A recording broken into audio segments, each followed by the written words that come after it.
Afro-American, they think only of the Negroes in the United States, but they don't realize that 2/3 of Brazil consists of people of African blood, which means they're also Afro-American because Brazil is in South America. And in all of these, many of these countries in South America and Central America, and even in Canada, they are heavily populated with people whose ancestors came from Africa. So when you total up the number of Afro-Americans, real Afro-Americans, in the Western Hemisphere, there are perhaps 100 million.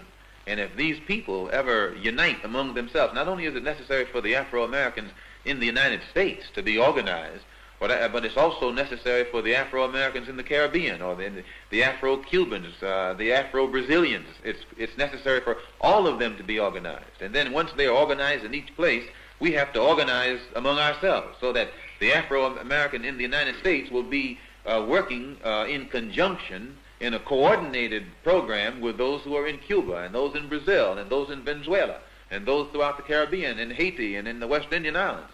And in this way, we actually get strength.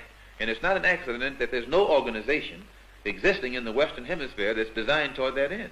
It would be a direct threat to imperialism as it really exists, and to colonialism as it exists in the West. And one of the things that's going to help to bring this about is the independence of Africa. And one of the only reasons that we in the West have never organized, we have hated our image and our African image. And because Africa has been in the hands of people who have created an image of Africa that's negative and hateful. And we become proud of our African blood, our African heritage. And this is what is beginning to make the Africans in the Western Hemisphere today develop more race pride, and as this race pride develops, then it has the tendency to make us want to unite together and work together, and your Western imperialists and colonialists consider this to be a grave threat, more threat than communism or Marxism or socialism or anything else. The Africanism is what they consider to be the real threat. Alright, come on, sir. Guitar, killer man. Wata, Tamarumo, Asicha. Where were you when I'm sick? Where were you when I'm there? So far, skitchy. So far, skitchy. Etatin, Kichima. Sibram Konto, Alliance. Shoot to kill. Gamaza. Kill the poor. The farmer. Kill the poor. The farmer. Brr, pa. Pa. Brr, pa. Pa. Attention. I came to give you an address from the political prisoners held captive in the dungeons of the United States. They do not want me to give you this address because they do not want our South African brothers to know that there are black political prisoners here in the United States. Brother, comrade Nelson Mandela, on behalf of my brothers in prison, on behalf of the Puerto Rican nationalistas, on behalf of the Native American political prisoners, and on behalf of the white American political prisoners, I say to you, brother, we love you and we will not give up the fight. We will not give up the fight. We will not give up the fight. We will not give up the fight. We will not give up the fight. We will not give up the fight. Amanda! Amanda! I've seen Nelson Mandela walk out of prison, and I want to whisper in his ear that I knew down in the bottom of my soul how he must feel. He is a symbol of the triumph of the human spirit over tyranny. The human spirit is the essence of all just laws. And when the spirit and the heart is corrupt, then the laws and the implementation become corrupt. And the only way we can change the society and the laws that constrain us today and that oppress other people because of their sexual orientation or the color of their skin or the fact that they're male or the fact that they're female or the fact that they're Latino or the fact that they're homeless or the fact that they have no money. The only way we can change that is we have to take a position.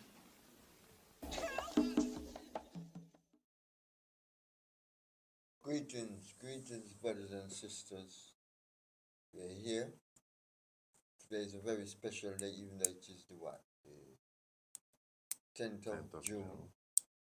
But we're recording this in honor of our shining black prince, Brother Malcolm X, El Haj Malik El Shabazz.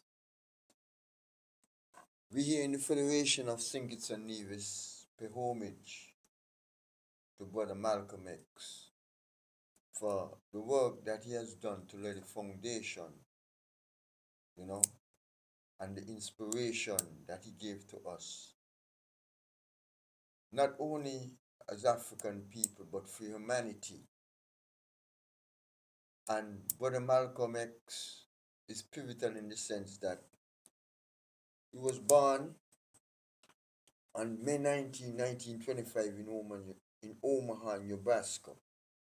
And this is 2025, this being the 100th anniversary of his birth. This is also the 100th anniversary of the birth of Brother Medgar Evers, the 100th anniversary of the birth of Brother who wrote Wretched of the Earth from Martinique.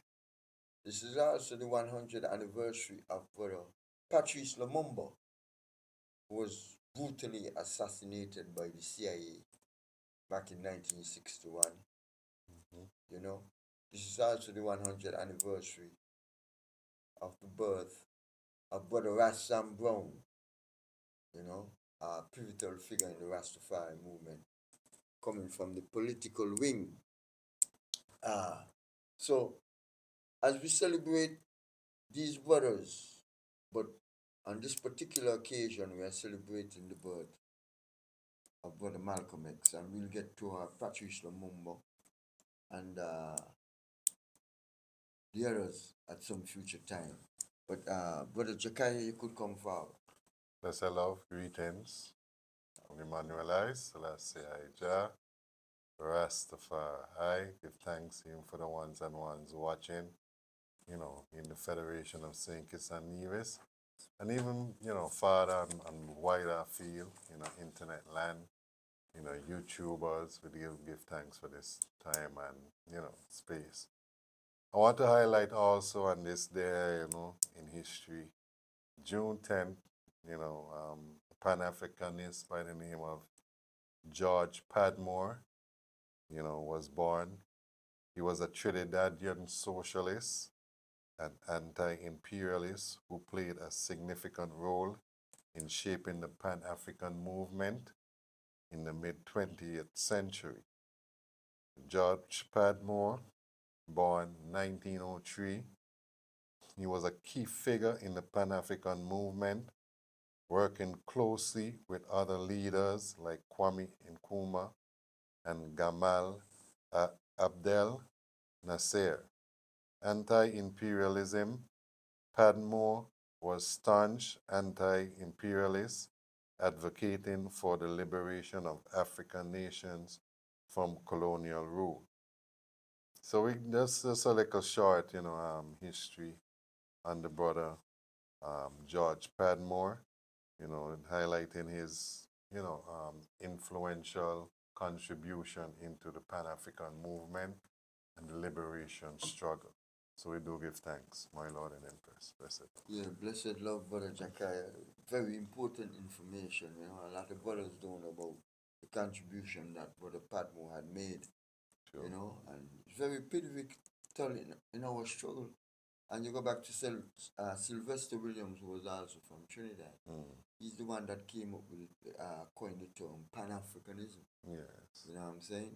So the whole concept of revolutionary Pan-Africanism is what we see taking place in the Sahel states, in Burkina Faso, in Niger and Mali. And now probably spreading to Chad and probably to Togo. Yes. And like I said in the promo, that the foundation is being laid for the total liberation of Africa. That's why we have to defend these brothers in Africa. And whatever they're doing here, wherever we be, the match has already been lit. So the fire gonna burn wherever African people resides. Shango time, you know. Yes, sir. So I'll just give you a brief history of Brother Malcolm, because I think I want to play also this speech about the house Negro and the field Negro, you know what I mean? Because we got a lot of house niggas running around here, especially Mr. Langley, and a lot of other ones that we got to just discard them. Malcolm X, originally Malcolm Little, was born on May 19, 1925 in Omaha, Nebraska, as we said earlier. And the other brother that we talk about was Franz Fernand, who is also in 2025 making his 100th anniversary, Earth Strong, with Brother Patrice Lumumba and others. As a child, his father was murdered, as were 4 of his uncles. His mother was sent to a mental institution, and Malcolm was sent to a foster home. At the age of 13, Malcolm was charged with delinquency and spent time in juvenile detention. He dropped out of school when he was 15. Malcolm later moved to Boston and fell further into a life of crime, committing acts that included gambling, selling drugs, and burglary.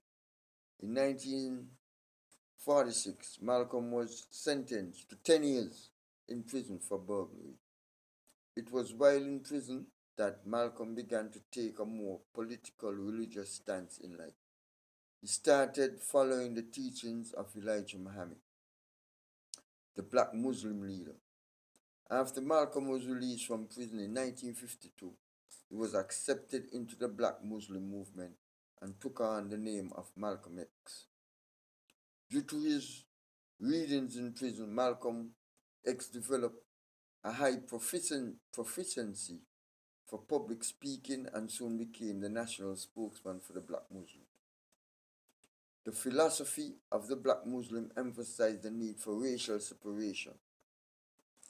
This proved volatile, especially at a time when the United States was pushing for racial integration. In March 1964, Malcolm X left the black Muslim and formed 2 new organizations, Muslim Mask Inc. and the Organization of Afro-American Unity. After spending some time abroad, Malcolm X returned to America with a new outlook regarding race. From then on, he stated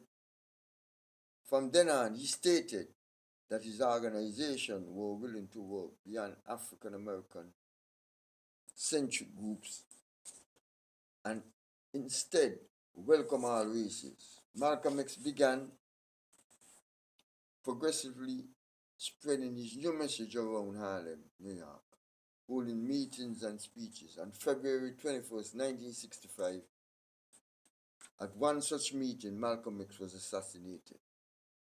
So, Brother Jackiah, who could come forward. Surely. The information that I have is related to, what's really taking place right now in the world in terms of how Europe, and America, seem to want to control, every resources known to man on the face of the earth that them can get their hands on. So this book here is called How Europe Underdeveloped Africa by Walter Rodney.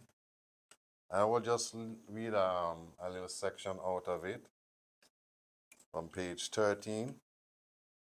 What is underdevelopment? Having discussed development, it is easier to comprehend the concept of underdevelopment. Obviously, underdevelopment is not absence of development, because every people have developed in one way or another and is a great or a lesser extent. Underdeveloped makes sense only as a means of comparing levels of development. It is very much tied to the fact that human social development has been uneven, and from a strictly economic viewpoint, some human groups have advanced future by producing more and becoming more wealthy. The moment that one group appears to be wealthier than the others, some inquiry is bound to take place as to the reason for the difference. After Britain had begun to move ahead of the rest of Europe in the 18th century, the famous British economist Adam Smith felt it necessary to look into the causes behind the wealth of nations. At the time, many Russians were very concerned about the fact that their country was backward in comparison with England, France, and Germany. In the 18th century and subsequently in the 19th century, today our main preoccupation is with the differences in wealth between, on the one hand, Europe and North America, and on the other hand, Africa, Asia, and Latin America. In comparison with the first, the second group may be said to be backward or underdeveloped. That's Africa he's speaking about. At all times, therefore, one of the ideas behind underdevelopment is a comparative one. It is possible to compare the economic conditions at two different periods for the same country and determine whether or not it had developed. And more importantly, it is possible to compare the economics of any two countries at any given period in time. And I will stop there for now.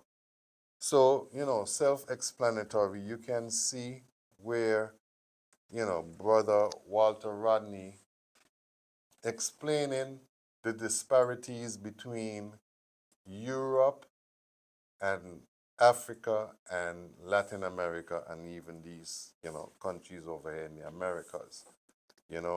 Like I'm stating, Europe from the offset have been seeking and continually reaping the wealth of Africa, So now in this 21st century, we've seen a change and a turnaround where ones and ones now beginning to understand the concept of having a wealthy nation, a sovereign, wealthy nation, and harnessing your own wealth, So from this we can see that what Brother Ibrahim Traore is doing in Burkina Faso is definitely that change that is needed for I and I as a people, because we cannot continue to be poor.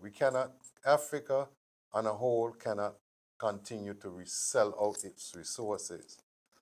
And like the brother is implementing, as you see, he's reached out to same Russia that was mentioned here, and Asia and all of these places.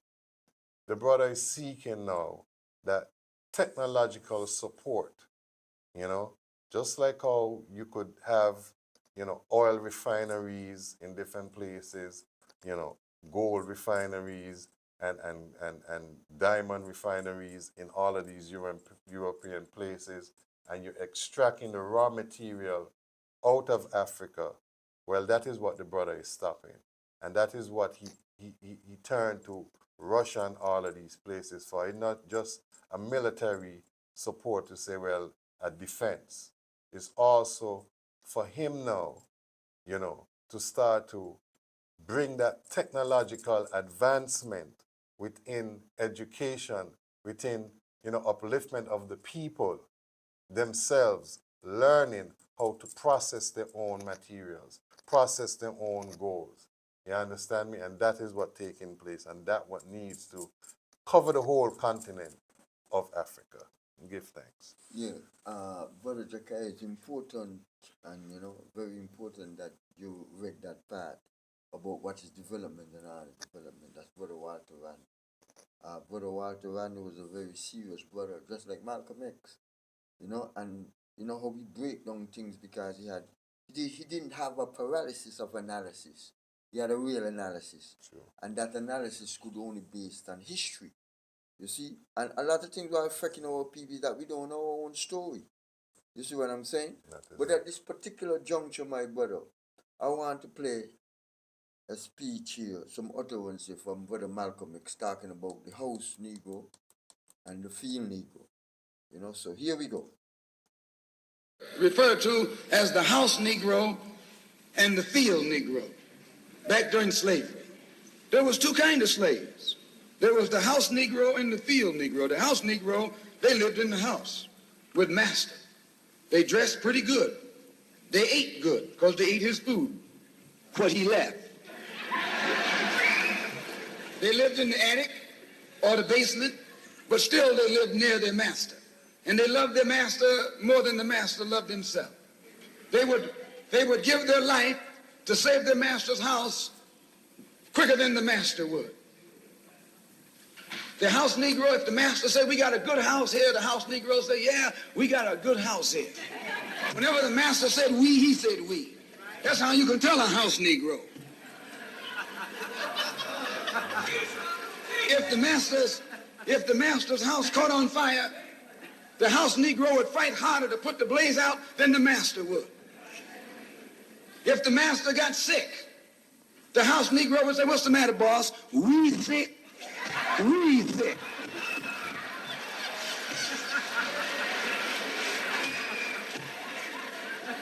He identified himself with his master more than his master identified with himself. And if you came to the house Negro and said, let's run away, let's escape, let's separate, that house Negro would look at you and say, man, you crazy. What you mean separate? Where is there a better house than this? Where can I wear better clothes than this? Where can I eat better food than this? That was that house Negro. In those days, he was called a house nigger. And that's what we call him today because we still got some house niggers running around here.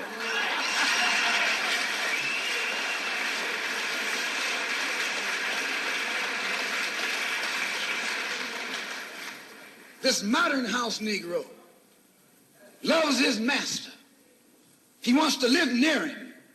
He'll pay 3 times as much as the house is worth just to live near his master. And then brag about, I'm the only Negro out here.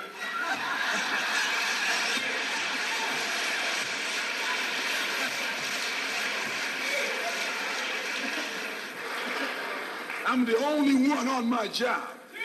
I'm the only one in this school. You're nothing but a house Negro. And if someone come to you right now and say, let's separate, you say the same thing that the house Negro said on the plantation. What you mean separate? From America? This good white man? Where you gonna get a better job than you get here? I mean, this is what you say. I ain't left nothing in Africa. That's what you say. Why, you left your mind in Africa.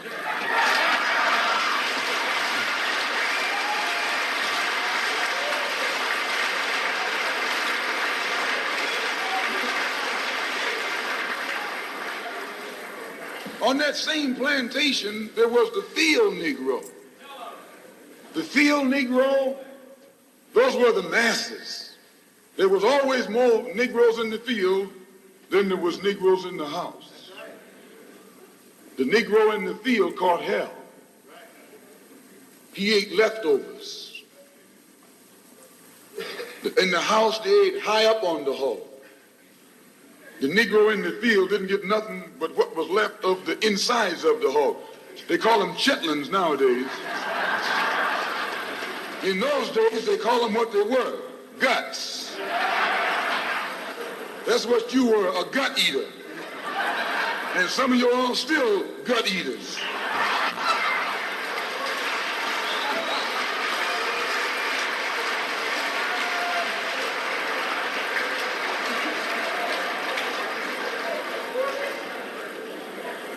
The field Negro was beaten from morning till night. He lived in a shack, in a hut. He wore cast-off clothes. And he hated his master. I say he hated his master. He was intelligent. That house Negro loved his master. But that field Negro, remember, they were in the majority. And they hated the master. When the house caught on fire, he didn't try and put it out. That field Negro prayed for a wind, for a breeze. When the master got sick, the field Negro prayed that he died.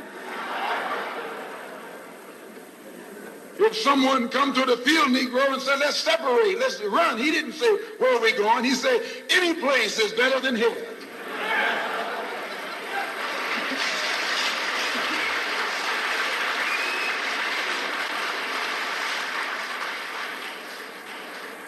You got field Negroes in America today. I'm a field Negro. The masses are the field Negroes. When they see this man's house on fire, you don't hear these little Negroes talking about our government is in trouble. They say the government is in trouble.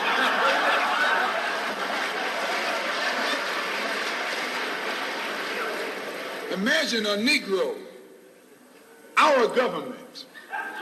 I even heard one say our astronauts. They won't even let him near the plant. And our astronauts, our Navy, that's a Negro that's out of his mind. That's a Negro that's out of his mind, just as the slave master in that day. I will stop it there, brothers and sisters. That was a description, of the house Negro and the field Negro. Because like I said before, we got a lot of house niggers running around here. And Mr. Langley epitomizes that characteristic in the sense that he is a brother, so-called brother, house Negro, in front the Senate in the United States, talking about he defending the interests of the slave master. That is his duty. So we play that clip by Brother Malcolm X to describe that we, the masses, you understand, who are the field Africans, we got to deal seriously with the house slave. Because Mr. Langley is a typical example of that. And like I said before, we got a lot of house slaves running around here. And they have to be dealt with because the Sahel states is laying the foundation, as I said, to lay the groundwork that Brother Malcolm X, President Nkrumah, Patrice Lumumba, you understand? Franz Fanon, what these ancestors talk about. Now we are seeing basically that in the Sahel states, the bricks are being laid, the foundation is being laid for the bricks to come in to full fruition so we could have that beautiful house. Because, in architecture and in building a foundation, you have to build on solid ground. And we're saying now we're in the process of laying that foundation for real, true Pan-African revolutionary spirit that Brother Malcolm and all our farmer ancestors have talked about. So the groundwork has been laid. So, as we say, especially in the Grenada Revolution, forward ever, backward never, Brother Jakai. Yes, Honorable. You know, listening to that, reason, brother, you know, um, the Kampala soldier come to my mind, Idi Amin, Dada, And I remember he had a boardroom meeting, I have it there. And during the few moments that we have left, within, one of my recordings that I have. He had a boardroom meeting and he was telling the ones and ones them in the boardroom, that, not to make no whole heap of long day decision on what to do with a spy, when you find a spy. The man say, it's immediately, the firing squad. No long decision, a long tribunal about what to do with a spy. When you find a spy, you just get rid of that, you know what I mean? And that was his mentality, As you mentioned, the house slaves and the field slaves, that is what came to my mind, But sometimes you have to eradicate, some of the people that, are not with the program, so to speak, to move them out of the way, so to speak, and we could see even within Africa, how, even the people for instance, in Cote d'Ivoire recently, how they rise up and just move the president out of power, So it's them type of actions, we're looking for, no more of that house mentality, slave mentality where we're protecting the master and his, adversaries, This is the time now for us to rise up against, all of those individuals like that, I want to highlight that individual here from the, the Virgin Islands. In particular, he was born in St. Thomas. His name is Edward Wilmot Blyden. I was fortunate, I didn't go to the school, but I lived close to the school, It was a primary school, and that's how that name stuck in my head, of Edward Wilmot Blyden. But he is the one that actually coined the phrase Africa for Africans, and that's where Marcus Garvey actually got that motto from, that line. He was the forerunner of Marcus Garvey. Forerunner, because he was born in 1832, and as we know, Marcus Garvey was born in 1887, So these are the type of individuals we see coming within flesh, because nothing is new under the sun, and as we see, spirits go and spirits come. So we give thanks for all of these souls, all of these spirits, that came.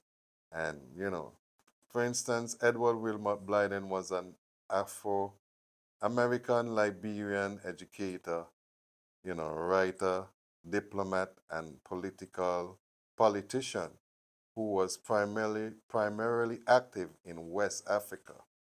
Born in the Danish West Indies of St. Thomas, U.S. Virgin Islands, today, he joined a wave of black Africans who was actually, going back to Liberia at the time, because he migrated from the Americas to Liberia. And Blyden became a teacher for 5 years in the British West African colony of Sierra Leone in the early 20th century.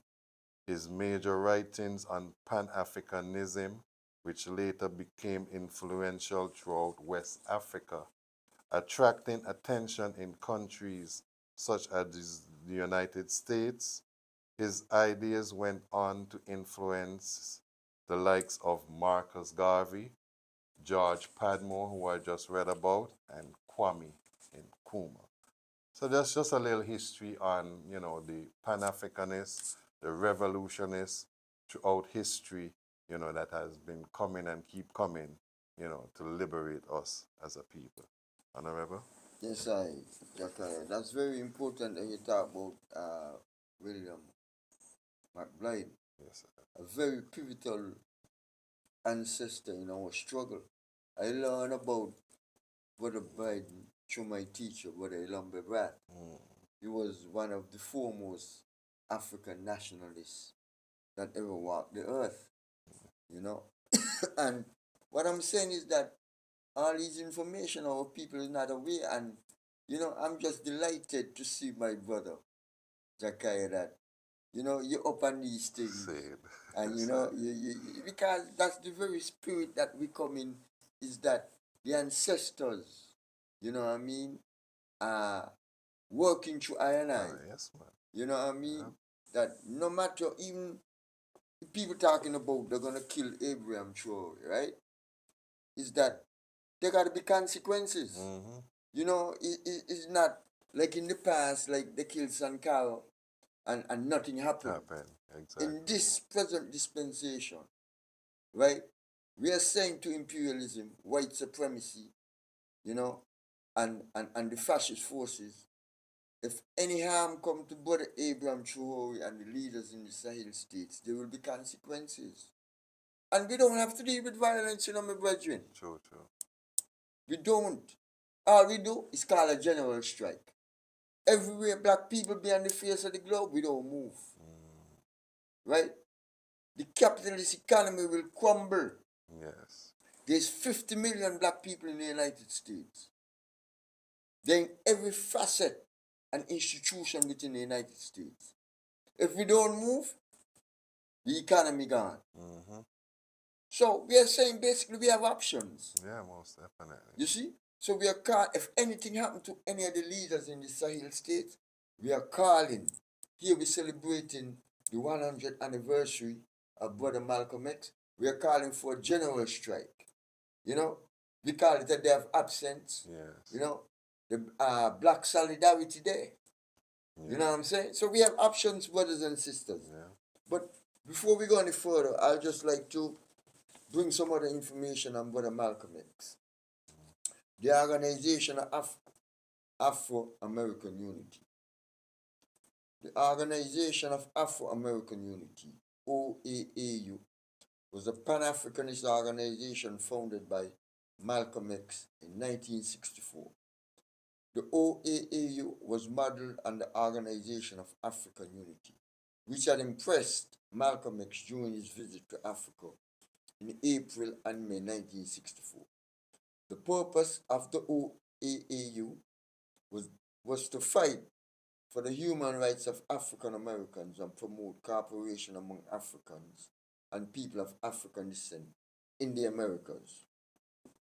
Malcolm X announced the establishment of the OAAU at a public meeting in New York's Audubon Ballroom on June 28, 1964. Now, Brother Malcolm X was assassinated at the Audubon Ballroom in 1980, when the original Jazz Brass, one of the greatest bands ever in the Caribbean, and I will say in the world, right? Before they disbanded the original Element and the Jazz Brass in 1980, just before Labor Day. I was at that dance in Harlem at the Audubon Ballroom and didn't know that Malcolm X was assassinated there. So you see how history are linked? Yeah. You see what I'm saying? And then our movement, the December 12 movement, why that institution was preserved, because Columbia University wanted to turn it into some kind of lab or something like that. Yeah. We mounted demonstration to preserve that site to what it is today.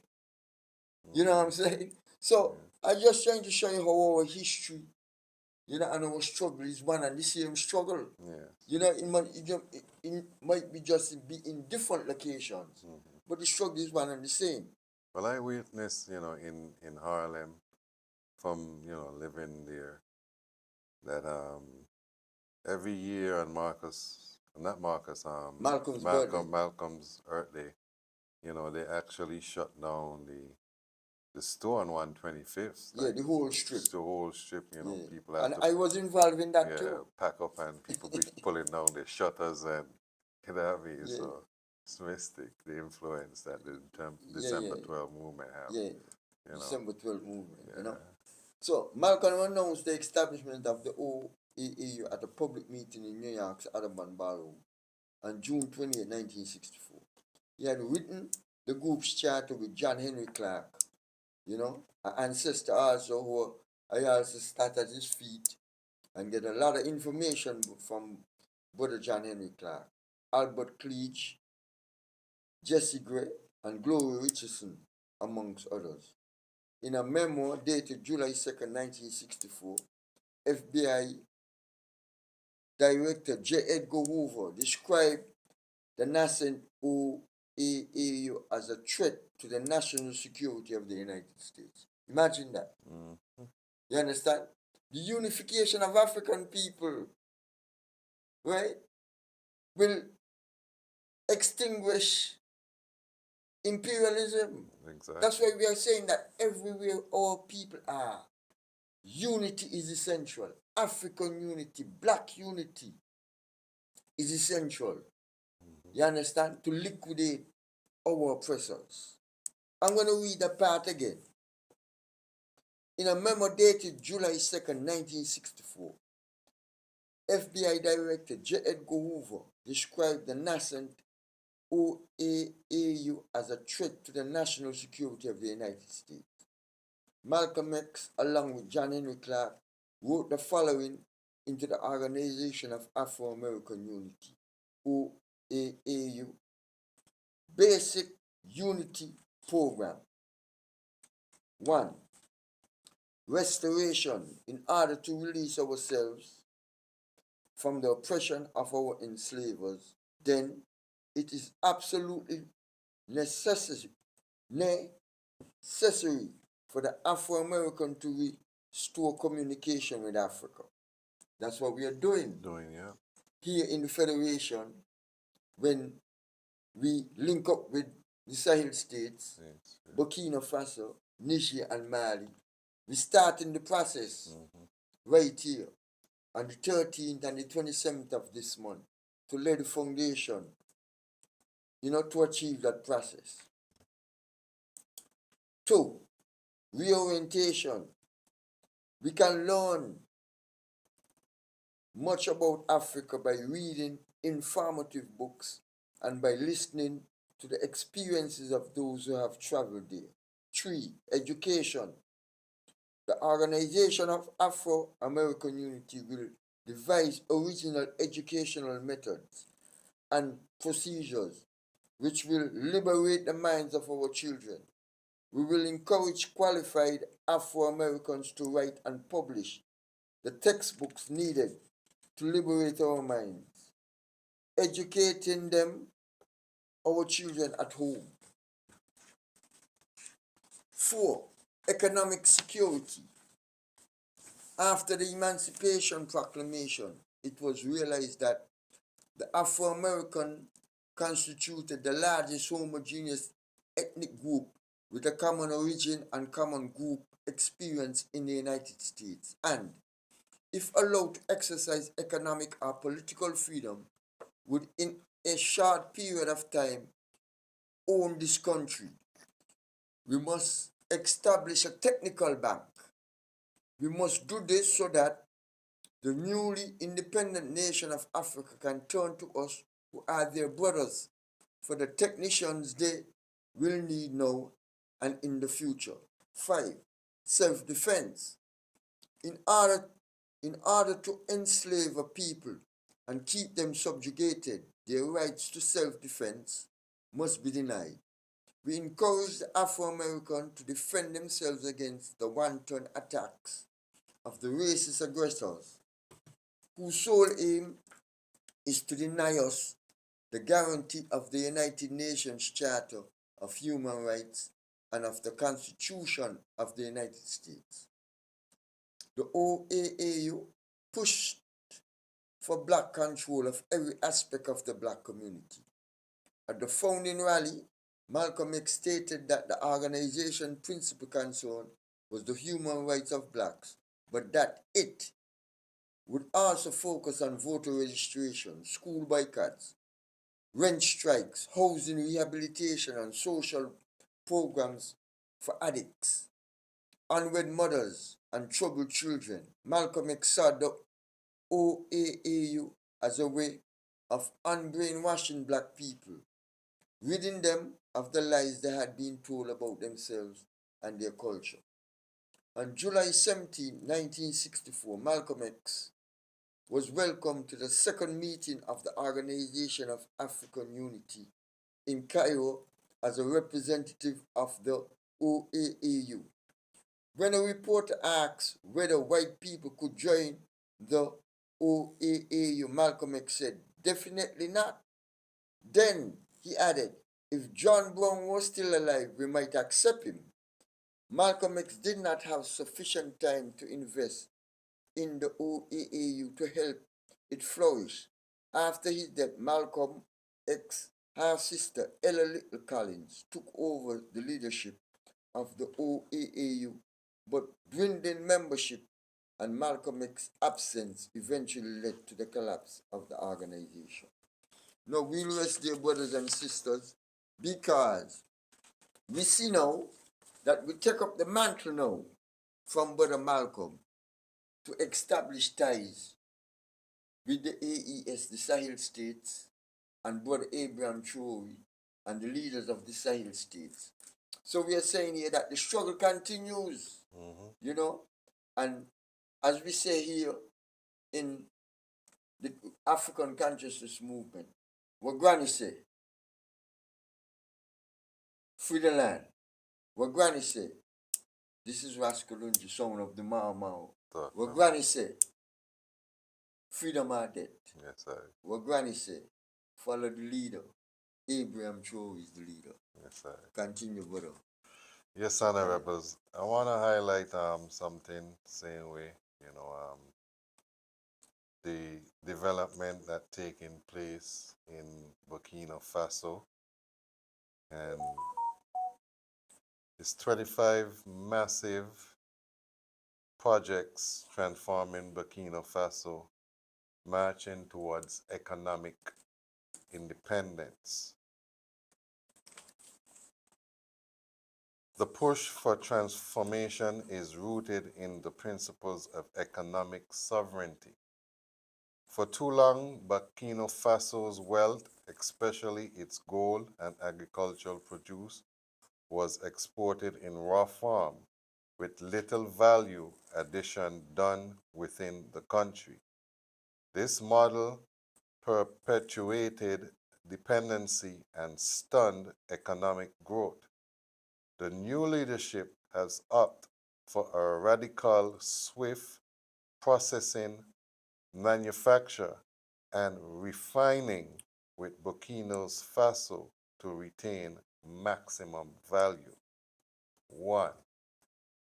The tomato processing factory, cultivating agribusiness. One of the flagship agricultural progress is tomato processing factory located in Bobo de Lasso, a region well suited for tomato cultivation. 2. The Gold Bar Refinery, adding value to natural resources. Burkina Faso is the 4th largest gold producer in Africa.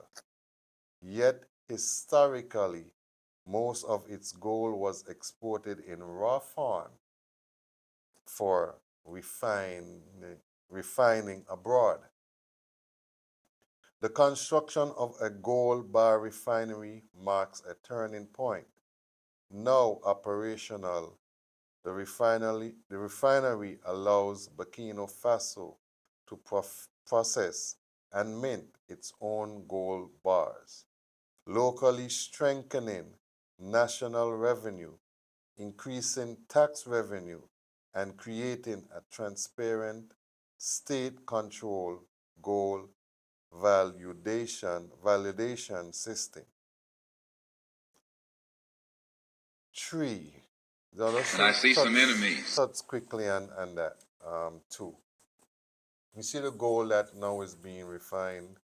The currency that is now being developed will be backed by that gold.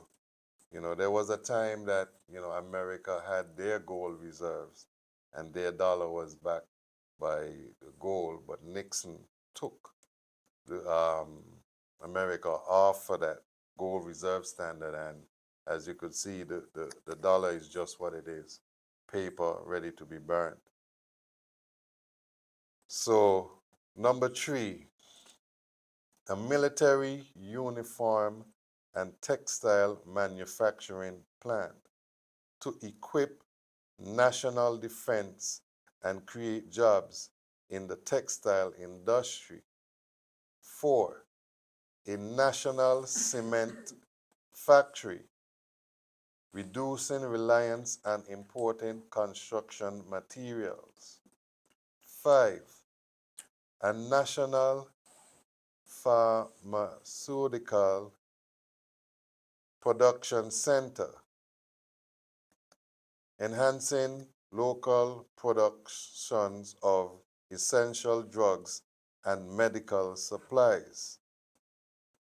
6, strategic grain reserve program for food security and price stabilization. 7, solar energy farms to provide clean, sustainable energy and to reduce power outage. Touch quickly on that because I remember something that I watched recently. I had this guy who was talking to Dr. Arikana, and he was basically, you know, a representee of whatever U.S. department he was representing. But he was bragging and boasting of how he had created certain power in I forget the state where he mentioned, but he created this power company, and he was basically saying after 20 years, you know, he will turn over now sole ownership of the company to the people of that land after 20 years of reaping whatever benefits he's gonna reap. You know, so those are the little things that will be going on in Africa still. You have different people, different what you call economists and different people who go into the country and, you know, they investors, that's the word I'm looking for. They go in now and they got their dollars, they got these big ideas, and they try to manipulate, you know, the country based on water and, you know, electricity and these things. So give thanks for the solar farm that the brother Ibrahim Traore provides clean, sustainable energy and reduce power outage, and also I will add power dependency upon other nations from other people. Water catchment and purification system, improving access to clean drinking water in rural communities. 9, road and rail network expansion, facilitating intra-national and regional trade within Africa. You know, this is a good initiative right here, because as we know, the French left Burkina Faso without, you know, roads, you know, developed roads, you know, and the brother, you know, put into campaign where he's now developing roads, putting in that infrastructure, you know, railway and all that, where you could break down now the transporting of goods. You know, it wouldn't have to be so expensive and so long now. You understand? So things can move quicker and freer. So that's a good initiative. 10, youth entrepreneurship hubs, supporting innovation and local enterprise development. 11, national digital infrastructure development, bridging the digital divide. 12, agro-industrial parks in every region, transforming raw crops products into valuable added products. And one of those products also I have on the top of my mind is cashew. That's another thing that they're processing in Burkina Faso in large quantities. So that's another good thing. 13, state-led housing projects addressing urban housing shortage. 14, livestock feed and meat processing plant, creating a robust livestock value chain. 15, local motorbike assembly plant, promoting domestic manufacturing of popular transport modes. This is something that is dear to my heart because I myself, studied within the automotive industry, and knowing that the heavy reliance on fossil fuel when it comes to automotive, be it oil, diesel, or gas, that is, oh my. So, some people don't understand, the transformation, especially when you hear electric vehicles and, certain things like that. But we have to remember even who the guy got this name. I have to call him a guy, Nikolai, the man who built Tesla now, Elon Musk. Elon Musk. Yeah, the guy Elon Musk. Well, Nikolai Tesla actually, knew what African science, we in Africa knew, and that was how to harness current from the earth itself. You understand me?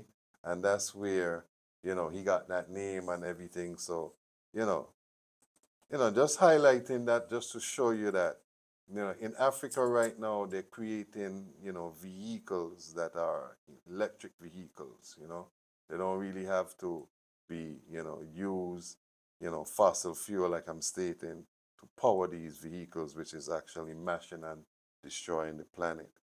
16, National Bank for Investing and Development, financial local enterprise and industries.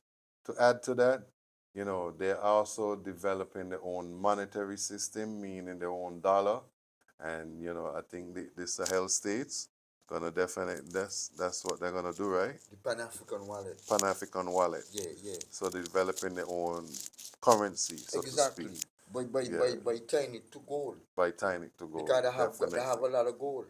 So we Yep. here now in the Federation, when we subscribe to the African wallet, what we want to do, we want to create a cooperative where we pool our money as a collective, invest in the Pan-African wallet, which we tie by gold, to raise the gold reserves in the Sahel states. Yes. Right? To create our own currency and our own banks. Yes. And in the future, by investing in that, we'll be able to get funds in order to develop different projects here in the Federation.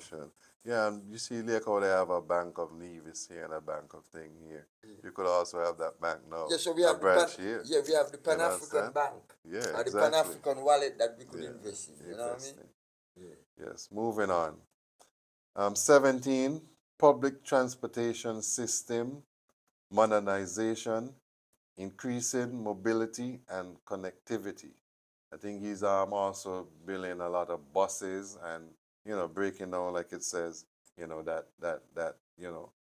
that way how people move back then, he's breaking it down where people can move freer, more buses, more transportation in the country.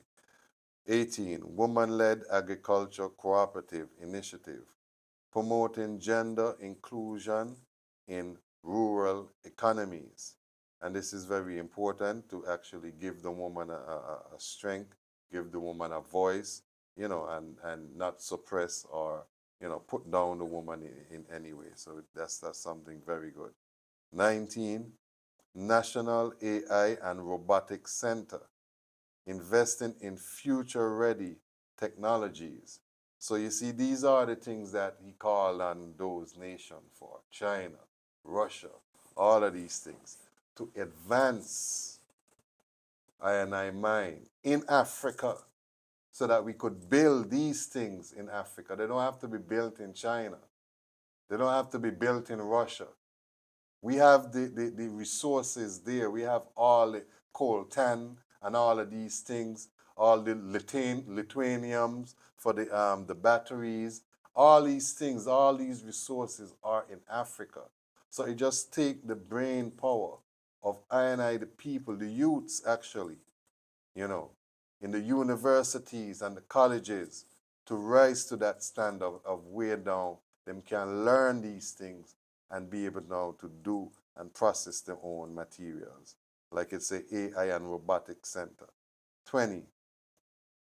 National education infrastructure expansion, building schools and technical colleges. 21. Rural electrification program, expanding electricity to off-grid communities. 22. Local fertilizer and pesticide production, reducing agricultural input dependency. This is something that they used to import a lot, you know, fertilizers and different things, even machineries, you know, tractors and all of these things. And now they're actually producing these things even from neighboring countries such as Ghana. You know, they're having an input in such things like this. 23. National irrigation scheme for year-round farming, countering drought and improving yield. 24. National aviation school and airport expansion, enhancing domestic and international connectivity. I watched a video where in Bobo de Lasso, they're actually building a new airport. They're actually now refurbishing the Thomas Sankara International Airport also. So, and they're also unveiling their own airline. That's another good thing that they're doing, you know. He's expanding Burkina Faso's airline industry also. And 25, last but never the least, the establishment of National Strategic Investment Fund, NSIF, designed to consolidate state ownership in critical sectors and support long-term national projects. The path to transformation. Give thanks. Yeah, brother, Jakaya, you know, I didn't even know all those things, you know. And, you know, it's very interesting because what we're saying here is that we want them same things here.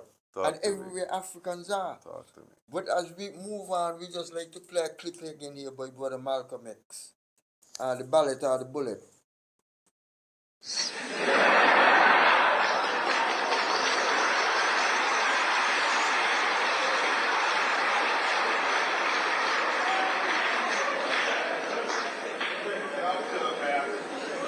In fact, I think we'd be fooling ourselves if we had an audience this large and didn't realize that there were some enemies present.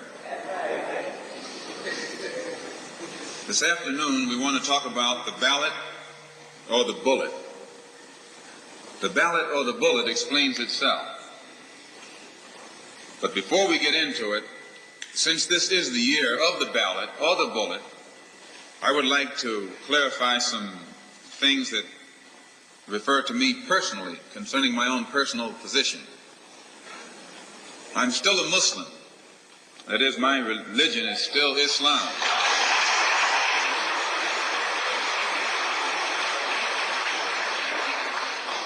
My religion is still Islam. I still credit Mr. Muhammad for what I know and what I am. He's the one who opened my eyes.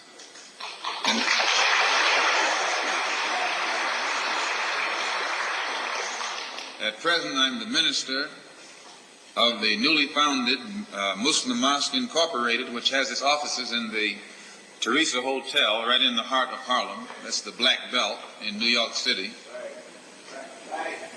And when we realize that Adam Clayton Powell is a Christian minister, he has the Abyssinia Baptist Church, but at the same time he's more famous for his political struggling.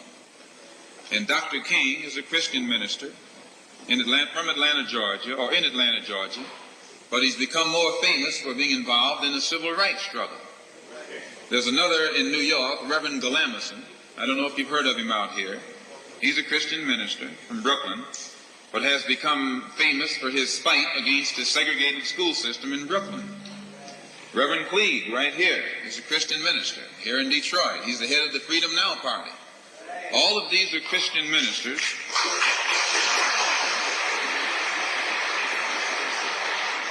All of these are Christian ministers, but they don't come to us as Christian ministers. They come to us as fighters in some other category. I'm a Muslim minister. The same as they are Christian ministers, I'm a Muslim minister. And I don't believe in fighting today in any one front, but on all fronts.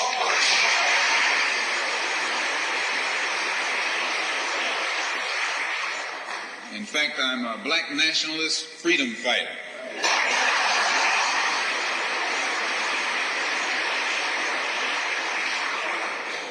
Islam is my religion, but I believe my religion is my personal business.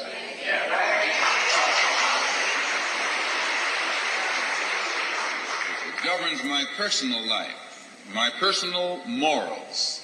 And my religious philosophy is personal between me and the God in whom I believe. Just as the religious philosophy of these others is between them and the God in whom they believe. And this is best this way. Were we to come out here discussing religion, we'd have too many differences from the outstart, and we could never get together. So today, though Islam is my religious philosophy, my political, economic, and social philosophy is black nationalism. You and I,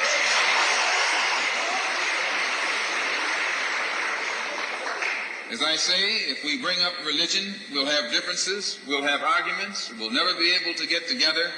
But if we keep our religion at home, keep our religion in the closet, keep our religion between ourselves and our God, but when we come out here, we have a fight that's common to all of us against the enemy who is common to all of us.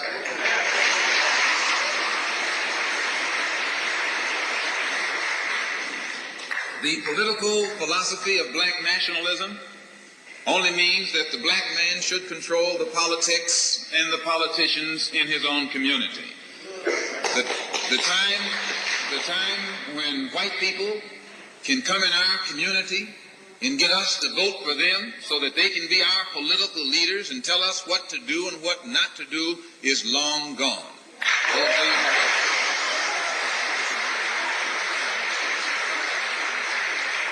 By the same token, the time when that same white man, knowing that your eyes are too far open, can send another Negro into the community, get you and me to support him so he can use him to lead us astray, those days are long gone.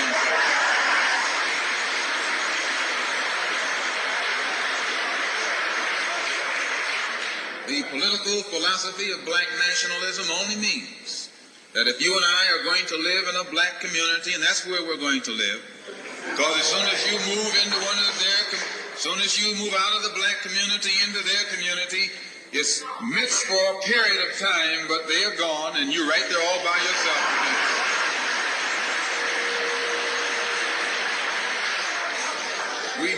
We must understand the politics of our community. And we must know what politics is supposed to produce. We must know what part politics play in our lives. And until we become politically mature, we will always be misled, led astray, or deceived or maneuvered into supporting someone politically who doesn't have the good of our community at heart. So the political philosophy of black nationalism only means that we will have to carry on a political program of re-education to open our people's eyes, make us become more politically conscious, politically mature. And then we will, whenever we get ready to cast our ballot, that ballot will be cast for a man of the community who has the good of the community at heart. And the economic philosophy of black nationalism only means that we should own and operate and control the economy of our community. You can't open up a black store in a white community. White man won't even patronize you. And he's not wrong. He got sense enough to look out for himself. And it's you who don't have sense enough to look out for yourself.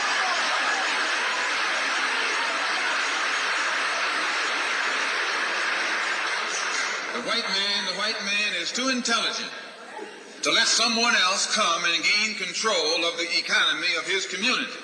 But you will let anybody come in and control the economy of your community. Control the housing, control the education, control the jobs, control the businesses under the pretext that you want to integrate. No, you're out of your mind.